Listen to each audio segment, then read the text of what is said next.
Headlights flashing, crowds going crazy. Here comes the voice. He's out of control, can't be stopped. Everyone knows that he's on top.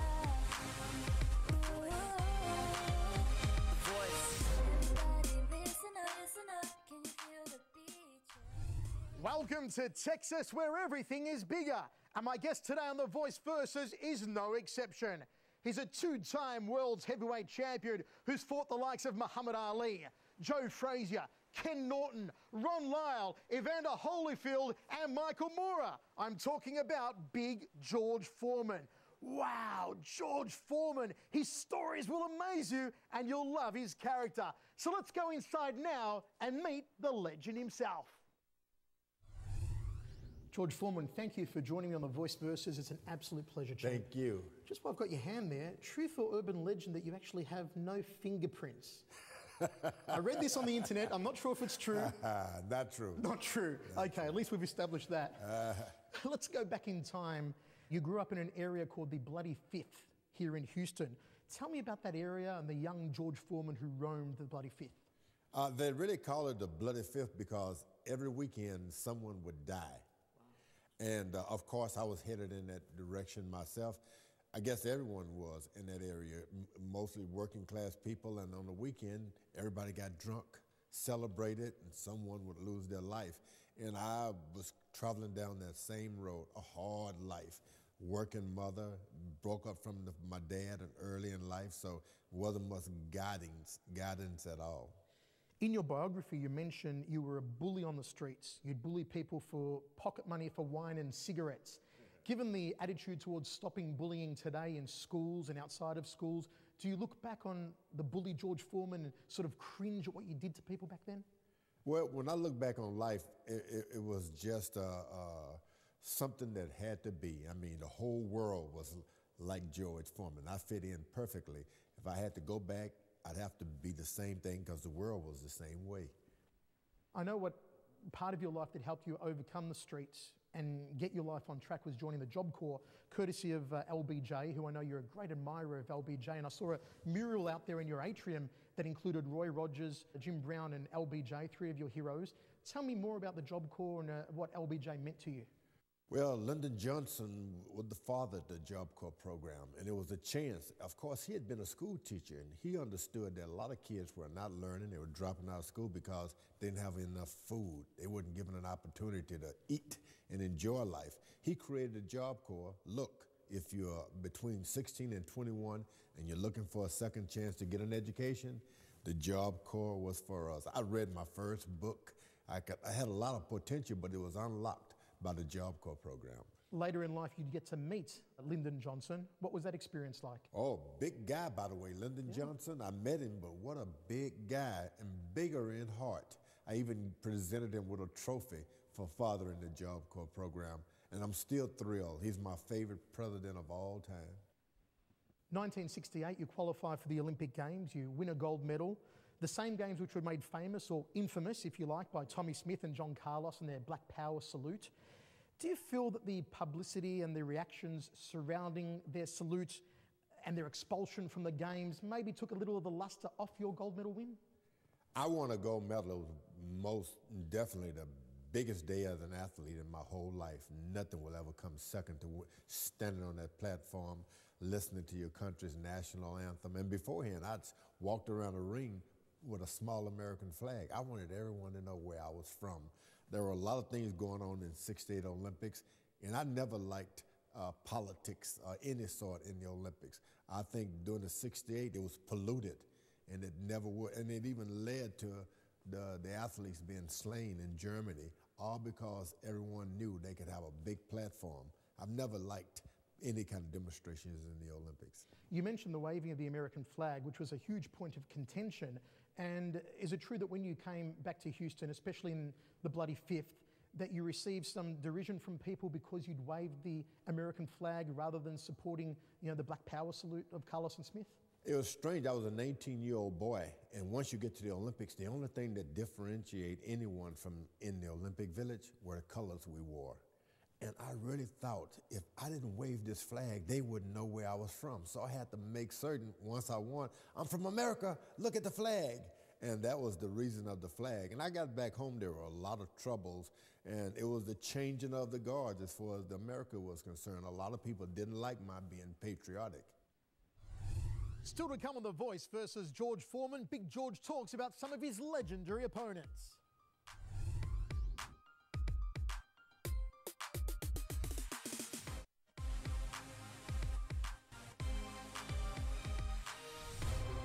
Welcome back to Texas and The Voice versus George Foreman. George Foreman's career is punctuated by a lot of legends. Let's go back now to the very early days and meet a couple as George recalls stories with Sonny Liston and smokin' Joe Frazier. Moving ahead, you acted as a sparring partner for Sonny Liston. You once said that Liston was the only man who ever stood up to you in the ring and made you give ground. Can you tell me about sparring Sonny and what that experience was like? Oh, Sonny Liston, no doubt the scariest human being I've met in the ring. When we would spar, I'd have to get on my boxing shoes. You talk about a shuffling movement, I had to have it. He would not back up. From that point on, every time I'd get in the ring, the bell would ring and everybody had a strategy for me, but not him. The only man to make me back up consistently. What was the scariest technique that Sonny had that he used to put on you in sparring? Sonny Liston didn't talk much at all. He kind of look at you and you say, well, I don't want that. But Sonny Liston had this dynamic jab, the left jab. He'd get you going and you could not stop him. And then if you try to overcrowd him, he'd hit you with his right hand. And it was really strong and powerful man. Probably the strongest heavyweight I'd ever dealt with. We hear so many stories about Sonny Liston outside of the ring, the mob connections, and being a brooding, quiet fighter that was hard to get along with. What was your relationship like with Sonny outside of the ring? Well, you'd be surprised with Sonny Liston. We'd go on these long walks after food. We'd walk all over the city, and he was like a father figure to me. He'd always try to scare me out of trouble. You know, you should do this, keep your shoes shine. And my mother told me this, always giving me little stories, and even told me about how he lost the fight with Muhammad Ali, little things he wanted to impart with me about behaving. For me, he really wanted to make certain I stayed out of trouble. Continuing on a bit with Sonny Liston, and as we said, a very moody fighter, a very surly fighter, much like yourself at the start of your pro career. Was your moodiness and your surliness part emulation of Sonny Liston as one of your idols at that time, or was that natural George Foreman only? Sonny Liston, first role model I had. He'd look at people and just look right through them, wouldn't answer questions, and he wasn't putting on being mean. He was just not the nicest fella you'd meet. And I said, if that's the way you're gonna have to be heavyweight champ of the world, I'm gonna be that. He was mean, I even took it a little further. You did? It was like, after a while, he was like, what's wrong with this kid? Well, I started to imitate Sonny Liston. Well, one of your meanest performances when you beat Joe Frazier, 1972, for the World Heavyweight Champion. I mean, you crushed him. You put on one of the worst beatings that any champion, any heavyweight champion has ever received in the ring. It was incredible. Before the fight, though, you said you were scared of Frazier. What was so scary about Joe? Well, the only heavyweight champion of the world that I'd faced, period, was that I had some fear. Even the challenge I had some fear of was Joe Frazier, because there wasn't any hype. What you saw is what you got. If you hit him, he liked it. If you missed him, he'd just get upset and come after you more. And I'd seen it for myself. I was afraid of Joe Frazier. I didn't know how. I knew if I knocked him down, he was going to continuously get up, and with that powerful left hook and the movement of his head, it's going to be real hard for me to fight Frazier. So I'm in the dressing room thinking, my manager generally comes to me and tells me all the weaknesses of my opponents. We looked at one another and said, don't even go there. And that was a frightening night for me. But I said I wanted to be champ of the world. I had to face him. Was there a point in the fight previous to the first knockdown where you thought you had Joe's number, where you thought, I'm going to win this fight? Or did it take that first knockdown to convince you and get over being scared of him? The first time I knocked Joe Frazier down, I said to myself, oh, you messed up now. He's going to get you. Then I knocked him down again. I said, oh, he's going to kill me. I kept trying to knock him down. Then I said, I better keep him down. If he gets up, he's going to kill me.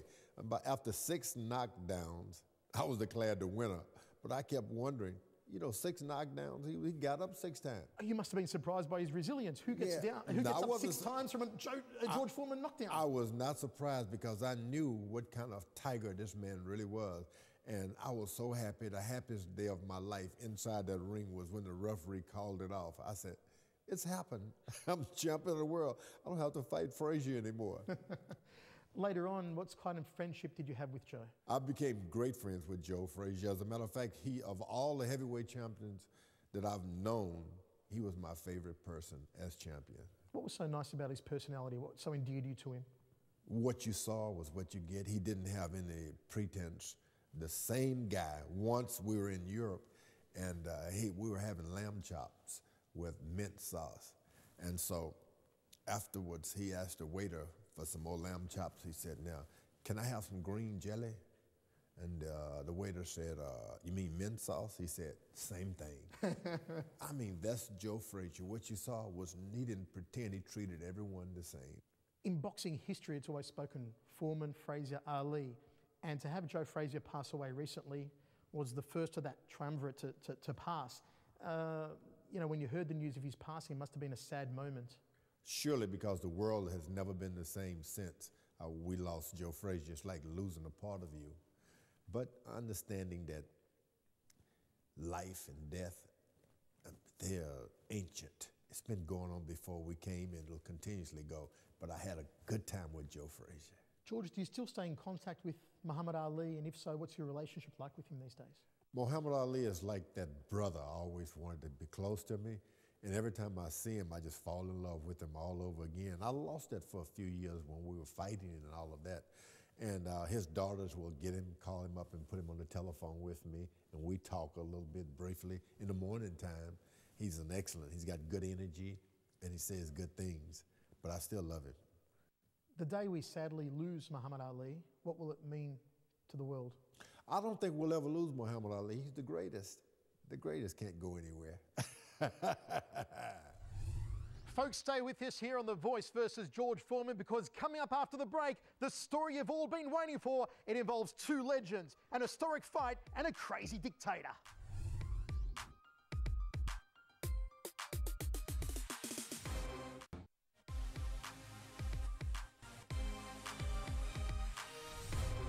Welcome back to The Voice versus George Foreman. 1974, Zaire, Africa, rumble in the jungle, Ali versus Foreman. Now, there's differing stories as to how Don King got you to sign for this fight. In the HBO movie Only in America, it depicts Don King entering into a bathroom at a Chicago airport, and you're in the bathroom with your manager. He gives you a $50,000 down payment and gets you to sign a blank piece of paper as a contract. How true is that depiction in that movie? The movie of Don King and my signing a contract, none at all. Really? Strictly false. How did it happen then? How did Don King get you to sign the contract to fight Ali? I needed a certain kind of contract. He offered that and a little bit more. It was $5 million and, as you said, a little bit more as well that we won't go into. Yeah. Was that the final icing on the cake for you, or was it more the willingness to want to fight Ali? Well, I had to do the contract in complete secrecy. He was the only one willing to do that as well. So the blank piece of paper story is a falsity as well? It wasn't a blank piece of paper, he asked for a signature? Well, you write on a piece of paper, and my attorney wrote everything around it because I couldn't go to the San Francisco to fill out a contract. You suffered a cut in sparring that delayed the fight in Africa by 6 weeks. Is it true you weren't allowed to leave Zaire in those 6 weeks, that President Mobutu surrounded your villa with armed guards? No armed guards. I couldn't leave Zaire. I thought I could, but you found out real quickly that you're cut. You can't leave the country to heal, so I stayed for an extra month and to heal a cut. Boy, did I think a lot of myself to think I could fight even with a cut, huh? We found out that the country had put so much into it, we best not try to leave.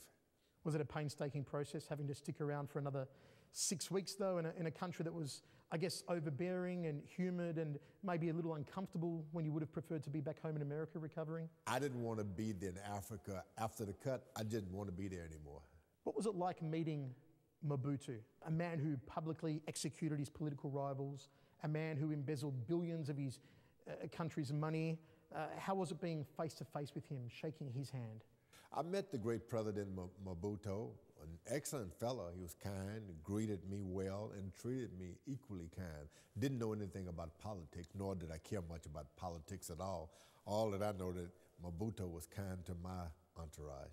You often hear about people having presence when you meet them. Certainly when you walked in the room here and we met you, you have a tremendous aura about you, a presence about you. Did Mobutu have a presence about him, and was it a sort of a forbidding, a scary presence about him, or did he just project warmth? How was his presence? I remember the President Mobutu, he was just an ordinary fellow. And I think his caps, the hats he wore, and some of the jackets were the only thing that drew some attention to him. If you take off the caps and the jacket, you wouldn't notice him in 100 people. I mean, you put him out with 25 people, you wouldn't pay much attention to him. There was nothing mysterious about it. Is it true that he gave you a pet lion? No, that was not true. The president never gave me a pet lion. I had a pet lion, of course. You have a pet lion? I had. You had one? I did. And Tremendous. a tiger. Really? I was on the crazy side, you know. You love your pets, though. I hear you've got quite a few German Shepherds still. Yeah, I still raise dogs, a lot of dogs. How many do you have here on the property? Oh, I have as many as 18 dogs. 18 German dogs. Shepherd dogs. I love them. Tremendous. And I show them as well. Was that a point of contention when we watched the documentary When We Were Kings? They mentioned you having a German Shepherd being in the Congo, and that the German Shepherds that the Belgians had used when they'd taken over the Congo. Did you ever receive any lashback from the locals in the Congo because you had a German Shepherd with you? I took my German Shepherds to Africa, and you'd be surprised of the dog fanciers in Africa. They love German Shepherds. They weren't afraid of German Shepherds. Strictly civilized people, and they had dog shows on the continent there themselves. And people said they were afraid of the German Shepherd. Look, these people have hyenas and lions and tigers. How are they going to be afraid of a German Shepherd who can just growl, basically? Muhammad Ali once shouted at you, perhaps one of the most disgusting jibes ever taken by a sportsman. What effect did those words have on you? Can you remember that? And I remember Muhammad Ali getting angry with me, and he called me Christian. And he cursed me. He started cussing. You Christian, such and such, so and so. And I didn't even know what a Christian was. How did you handle the smack talk of Ali, which you were so famous for? Did you just take it in its stride and accept that it was part of Ali, or did he ever really genuinely get inside your head and affect you emotionally? Well, the time that Muhammad really got and lost his temper and threw bottles and called me the Christian so-and-so, it was because I provoked him. He went up on the platform holding my belt, and I reached behind him, grabbed his jacket, and ripped it off the back. Really? I just did that. And he just went crazy. Oh, wow. So he wasn't trying to jive me. It was my provoking him. But I wish I hadn't done that. He almost hit me with those bottles. I did hear, however, he apologized to you the next day after No, we never apologized. Oh, really? No, because I knew basically the guy has a great sense of humor, and I crossed the line by tearing his jacket. I don't even think it was his jacket. It was like, that wasn't my jacket. Don King described the Rumble in the Jungle as bigger than both Ali and Foreman as individuals, the alpha and omega of boxing. Is he right? Is what happened in Zaire more than just a championship boxing match? Well, the fight was made for Africa, and I thought it would be a great thing to kind of bridge the two countries. And with the fight and being in Africa, there has never been anything to duplicate it. There's controversy surrounding the bouts. It's often claimed that the ring ropes were loosened before the bout to allow the advantage for Muhammad Ali, that your water may have been tampered with backstage in your dressing room. What credence do you give to those allegations? I had a lot of suspicions about that fight, and I think anyone who loses for the first time is going to look for excuses. You have all kind of reasons for losing, but basically I was hit with a straight right hand, 1, 2, pop, the fastest I've ever been hit, and I was knocked down. I waited on the referee to count to 8 to jump up. When I did, the fight was over. If you eliminate that right hand he hit me with, I can come up with some excuses, but I saw that right hand on film, and I saw myself hit the canvas. I was no more heavyweight champ of the world. I learned to live with that. Is it hard for you these days to watch that fight still? I just watched it last night, that fight, the Rumble in the Jungle. I sat down and watched it, had some fun, because I start training boxers now, and you wonder was his right hand had to come across or straight ahead. And you keep watching and watching, you realize some fighters, boxers, if you don't watch yourself, who can you watch? His right hand was most effective when he came straight and my head was right in the middle. But if I kept my head out straight, he didn't even try to throw it. So little things like that causes me to watch the fight over and over. I keep thinking I'm gonna win though. It's like, next time. I watched that fight, and Ali's rope-a-dope strategy, it was incredible. It was a masterpiece. Yeah. And I asked the question, how hard were you actually hitting Ali? How much were you turning the knuckles in, and how much were you connecting with him? What can you remember of those punches you landed on Ali? With that fight with Muhammad Ali, I hit him with some of the hardest punches I've ever thrown. I mean, I hit him very hard. And it would spring him back for a little bit and have him woozy, and he would recover. I'd hit people harder, but I'd never seen anyone recover from a shot the way he did. This guy had something in him like, I'm gonna die, but I'm not gonna lose. That determined the outcome of that fight. His willingness to take anything I put on him and stay his ground. Looking back at that fight and all the fights you've seen, not only of your own, but every boxing match you've ever seen, would you put that up there as one of the most remarkable performances you've ever seen in the ring, even though it was done to yourself? And watching the film, I think it was a remarkable fight because I was one dynamic puncher. Yeah. He stood up and started hitting me back. He laid on the rope. He realized, Muhammad did, that he couldn't come forward and do anything. So he just sat on the rope and took the punishment and get in a right hand or left jabs whenever he could. It was an excellent bout for him. For me, You mentioned Liston's jab and how effective it was. How did it compare to Ali's jab? Well, Liston had more of a powerful jab. Muhammad would spin his jab, snap you, pop, and he didn't want any more of it, so he would go backwards. He didn't try to intimidate you with it, just like I hit you, sting you, that'll stop you for a second. Liston would hit you, and I'm gonna knock you out. Oh. So it was a different jab. Liston had a better jab. What about Ali's words to you during the fight in Zaire, what he was saying to you in the ring? Did he get inside your head, and what sort of stuff was he saying to you? No, I've been in the ring for a lot of times with a lot of guys, and they get into the ring and they fight me, and they start talking. It was a normal thing, especially when you're hurting guys, and they start, and they say all kind of things. He was the most talkative of all, though, but it didn't get into my head. What really got into my head was those punches he was hitting me with. That got into my head. I could take the conversation, but I couldn't take the punches. I want to quote you here. You once said, when talking about the fight in Africa, "In Zaire, for the first time, I got what I always strived for, no fear.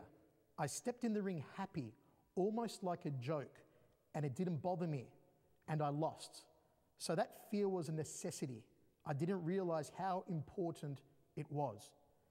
Just how important is fear to a fighter, and what do you do with that fear? People tell me today the greatest fight they ever saw me in was that of Joe Frazier.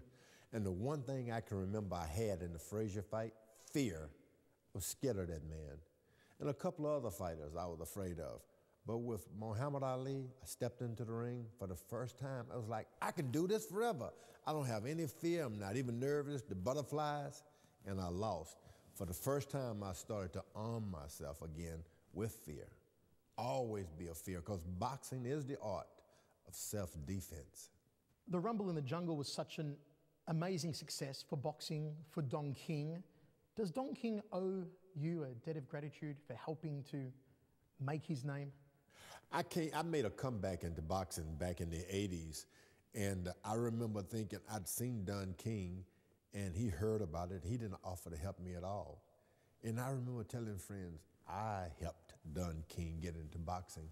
I made a success of Don King. Now, if that's a fact, I don't need him the second time around either. If I can make King, I can make me. And I remember thinking I'll never ask a favor of him, and I never did. Coming up after the break, Big George Foreman talks about retirement, fear, and meeting God in a dressing room.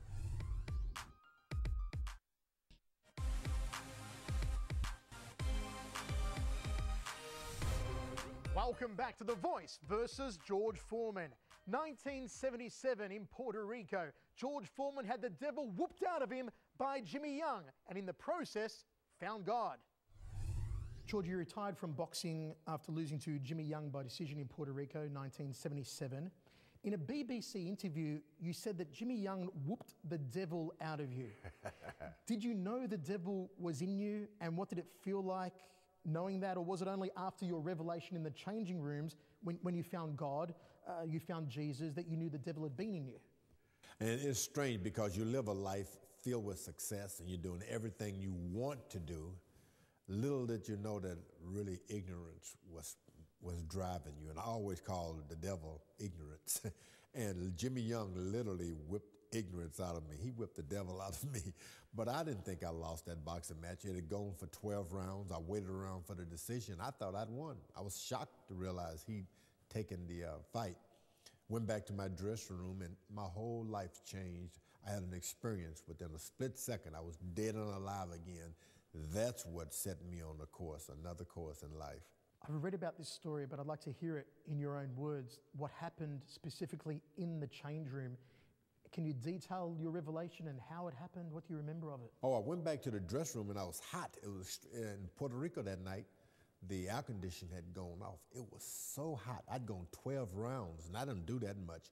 The ring was hot. I remember getting out of here, and I walked into the dressing room, walking back and forward, trying to cool off, because as an athlete, you're not supposed to sit down after exhaustion like that. So I tried to cool off, walk out, and I was thinking, well, you don't have to worry about this boxing match. You're still George Foreman. You got money and things. You can go home now and retire to your ranch and die. I said, die? For the first time I heard that word, die, and it just started to multiply. You're gonna die. And I tried to fight off. I said, well, I'm gonna die. And I heard a voice right within my thoughts said, well, you believe in God. Why are you afraid to die? And I was scared. I said, who's that talking? Maybe somebody's playing a joke. So I looked around, I said, look, I'm still George Foreman. I can give money for cancer and for charity and for cancer. And I heard a voice within me say, I don't want your money, I want you. And I tried to start walking back and forward, swiftly trying to keep my life in me. Life is kind of like a smile. You can just feel it leaving off your face. I tried to make a deal, and just when I realized I couldn't make the deal, turning down my money, I said, God, I believe in you, but not enough. Before I could say another word, I was in this dark place, like a dump yard of every sad thought I'd ever had in my life. I looked, and there was nothing, no hope, like someone dropped you in the sea and there's no land anywhere, and it was just a dump yard of sorrows. I just got mad. I saw everything I'd worked for crumble like ashes behind me, and I was dead. You could smell it, a horrible smell that goes along that I've never forgotten to this day. I just got mad. I said, I don't care if this is death. I still believe there's a God. I just didn't believe in religion. It was just all filled with ignorance. Everybody would have a wife leave them, they'd show up in church, lose a boxing match, they'd have a Bible. I just didn't believe in it. I just didn't believe in it. I said, I don't care if there's a God. When I did, it was a gigantic hand reached in, pulled me out of nothingness. And I could feel, evidently they picked me up off the floor in the dressing room, and I could feel blood flowing through me again. I was alive. And I said, hey, I'm dying, but tell everybody I'm dying for God. And they must have put me on the dressing room table. And I told my doctor behind me, Dr. West, move your hands, the thorns on his head are making him bleed. I saw blood coming down my forehead. And my masseuse, I said, move your hands, Mr. Fuller, he's bleeding where they crucified him. I didn't believe in this stuff. And I jumped off the table, fought everybody, got into the shower, that wasn't even in the hot water, and I started screaming, I'm clean, hallelujah, I've been born again. And they got scared. I said, I gotta go tell everybody. They said, we gotta put some clothes on you first. So they laid me on the table, and I could hear the voice that I come to my friends, they don't believe me. I come to my brothers, and they don't understand me. Now I go to my Father, which is in heaven, and it was gone. And it left me so embarrassed because I was reciting the Bible, kissed everybody in the dressing room, told them I loved them. They put me in intensive care, and I saw that little button go boom, boom. I heard if it goes flat, that's the end of it. I had a second chance to live. I was dead and alive again. That's what happened. Incredible. Absolutely incredible. I'm just blown away by that story. It's just such an emotional story, and it's so graphic. And remembering the voice and remembering looks like the signs of the stigmata almost on you, the crown of thorns and the holes in your hand. And I told my doctor, move your hand because the thorns on his head are making him bleed. And later on I said, I didn't know that. Where did it come from? Wow. I had no idea. My mother used to tell me to go read the Bible when I was a little boy, and I'd take it into the room and look at the pictures and come back acting like I was sad. I didn't read any Bible. I just thought it was a joke for something that you put on poor people. You then went into a life of preaching, correct? Yeah, after that I came home to tell a few people the story, and after I did it, next thing you know, I stopped at one church. Dr. Shula in California asked me to tell it to his congregation, and I'd go to another church, and I was ashamed of this situation, really. I tried to hide out with it. And for 10 years, that's all I did, work as an evangelist. I got ordained in 79, and I started going to prisons and hospitals, praying and talking, and it was my life. I never thought I'd box again. That voice you heard in your head in the change rooms, or not in your head, but inside your heart, your head, wherever it was, whomever's voice it was, whether you perceive it was God's voice, whatever you may call it, have you ever heard it again? Sure, I've heard it again, and I don't like it. Really? Once you hear something like that, it wasn't something I was really happy about. I smelled death. I was dead and alive. It's not like you want to lay down and say, let's happen again. I'm a good fella to stay away from that voice. It was a challenging situation to know that there's really a God. I just thought it was books and television shows. If I was a scientist and I was doing this interview with you as a scientist, I'd probably say, well, George, you had a chemical reaction to the heat, you were hallucinating, you had maybe an out-of-body experience, which is not uncommon, given the stressful circumstance you were in after losing the fight. What would you say back to me with that claim if I was a scientist saying that to you? I would never try to correct it's something I don't know about. I just know it happened to me. And if someone was reluctant to believe it, so be it. I had enough. I'm an evangelist of being a good fella, not of trying to paint and tell a story that someone doesn't believe. You can have that. I know what happened to me, and it's enough. Coming up after the break, George Foreman talks about his comeback and his road to a second heavyweight championship.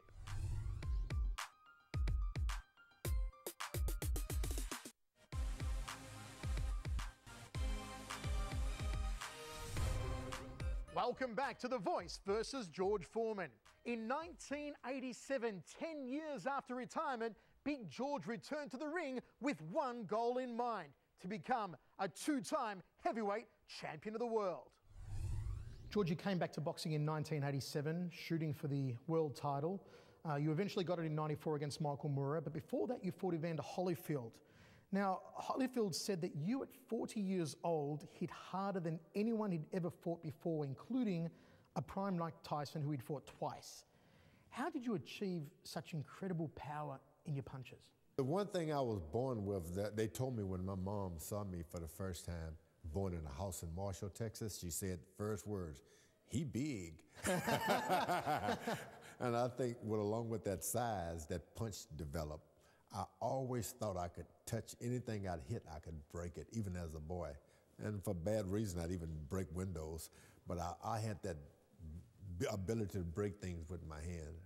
I've also seen footage of you doing some crazy training routines. I've seen you carrying cows over your shoulders, chopping wood with an axe. Did things like that contribute to your power as well in your fights? Well, when you're a puncher, the chances of you really getting tired are really special, because when you throw a big punch, a lot of oxygen, a lot of road work just disappears.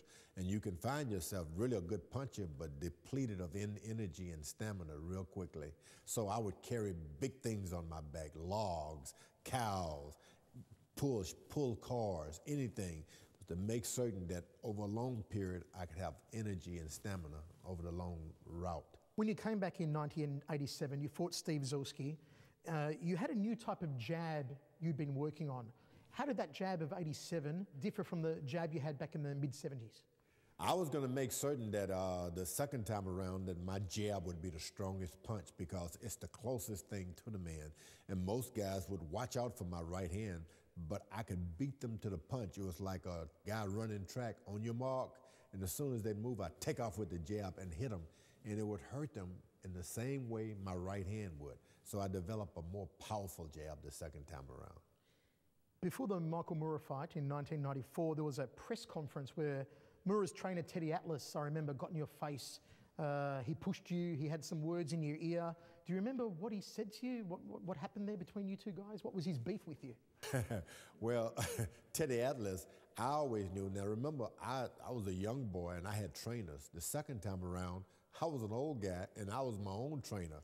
And you don't try to beat the fight as much as you want to beat his corner. And Teddy Atlas, a brilliant, brilliant genius with training.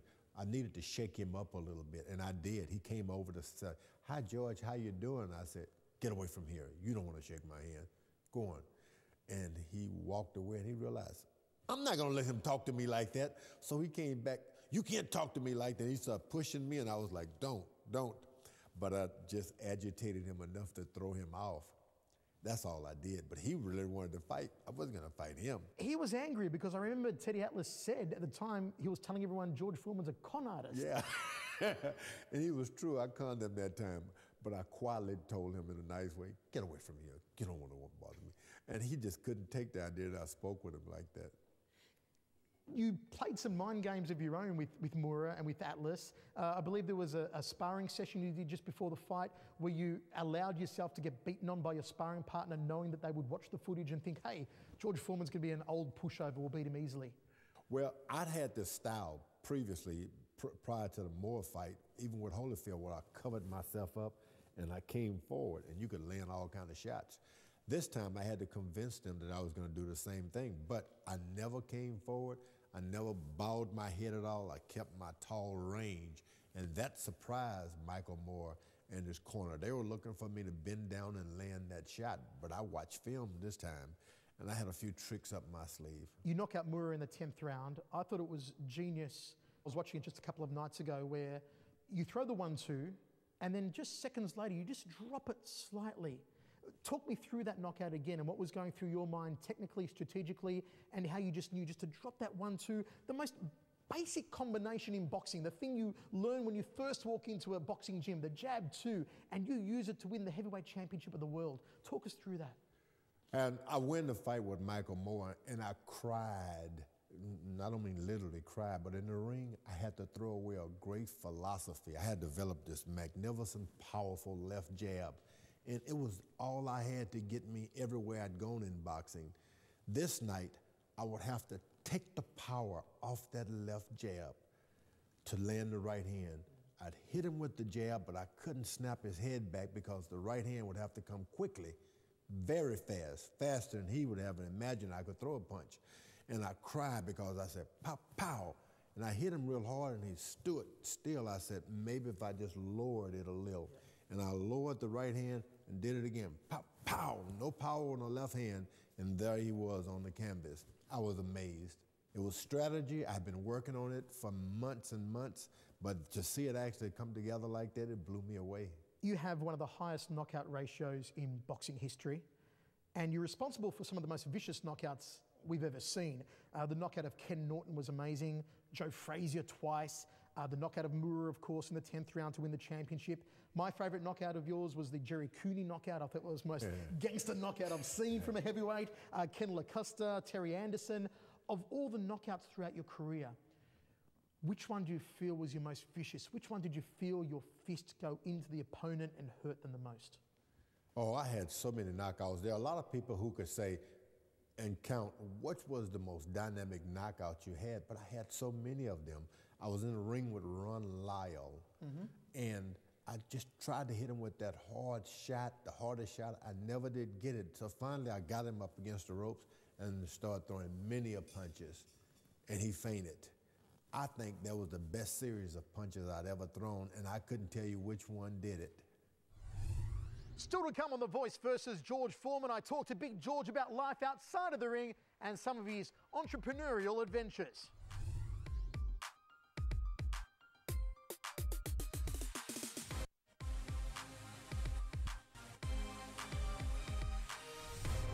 Welcome back to Texas and The Voice versus George Foreman. It's time to talk to Big George about life outside of the ring, some celebrity appearances, and quashing some urban myths. We never got to see George Foreman versus Mike Tyson. How do you think that would have gone down? I think the Mike Tyson-George Foreman fight would have been a world beater. Everyone would have had something to say about it because Tyson would come forward at me. And most guys ran away, leaned away from me. Tyson would not have. I think that either he would have gotten me in 3 rounds or I'd got him in 3. You know, Customato, Tyson's own trainer, once said, no swarming heavyweight who ever lived would defeat George Foreman. He said George beats any of the great swarmers, including Jack Dempsey, Rocky Marciano, and Mike Tyson. And I think the sad thing about Customato probably fixed things so I never fought Mike Tyson. He filled his head filled with, because thinking I would never come back into boxing. There'll never be another George Foreman, and he self-consciously didn't want to fight me because of it. Angelo Dundee calls you the second best heavyweight in history behind Ali. Would you agree? Well, I don't know if I would number myself a great heavyweight in the history because there are so many of them. Can you imagine Joe Louis, heavyweight champ of the world for 10 years? I consider him the best thing that ever happened to boxing. Muhammad Ali, in his first career, he moved like a welterweight. He was so fast. I don't fit in. I don't fit in the bunch. I'm not one of them. Take the 3 great ring moments of your career, George. The Olympic Games win in '68, the gold medal, beating Frazier for the title in '72, beating Moore for the title in '94.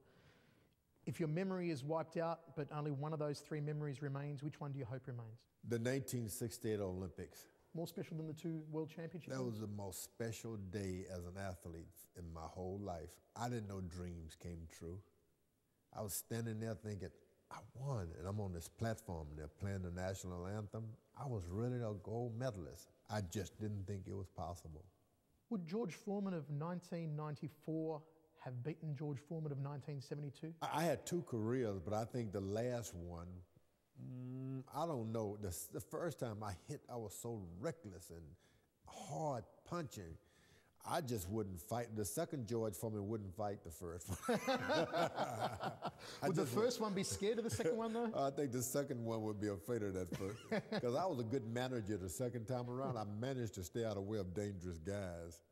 So I think the second George Foreman would have avoided the first one. Moving beyond your boxing career, the George Foreman grill, of course, made you a fortune. In April 2007, you went to Hong Kong and you shot an infomercial with Jackie Chan, who was the Asian spokesperson for the grill. What was it like working with Jackie Chan? What was that experience like? Jackie Chan, what a wonderful experience for me. We did a commercial together. He speaks so many languages. I don't think he'll ever be known as the genius he really is. What a smart man, a thrill for me to work with. In 1994, one of my favorite TV memories of you, you appeared in an episode of Home Improvement.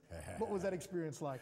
But Home Improvement crew was so fine. It was my chance to get back on television and remain in the reruns for a whole generation. I love the Home Improvement show.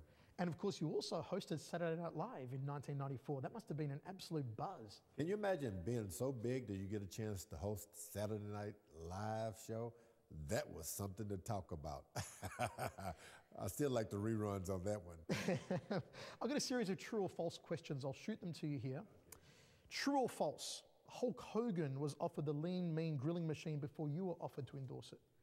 Hulk Hogan, I have no idea of him having, the grilling machine was nothing to offer. It was my machine. Okay, so we'll take a false on that one. Yeah. Okay. You have a 64-car garage. True or false? No, it's only a 60 car. Oh, I'm sorry, George.